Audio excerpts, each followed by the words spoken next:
Every Sunday pala, meron kaming tinatawag na Castle Siege dito sa MU Pilipinas. Buti na lang talaga off ko. Kasi kung hindi ko off, baka absent na naman ako ngayon. Sinabi pa naman ng guildmaster namin na dapat daw lahat kami nandito kasi baka bigla kaming kasubin ng kalaban.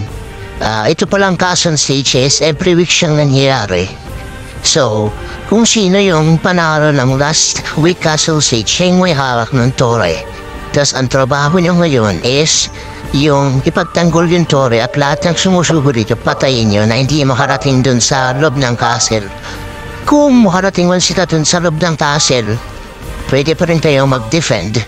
So, kailangan mo sila lahat patayin. Hindi mo to kaya mag-isa kasi minsan ang sumusugod 100, 200, 300, depende kung ilang guild yung kalaban nyo. So, at takal ko na palang nilalaro nito. Since 2012 pa ako naglalaro ng MU. Kaya medyo kabisado ko na rin at marami na akong kaibigan dito. So, yun pagdating ko, kala ko late na ako. Yun pala, hindi pa naman. Andito na lahat ng mga kasama ko, pero may napansin akong kakaiba.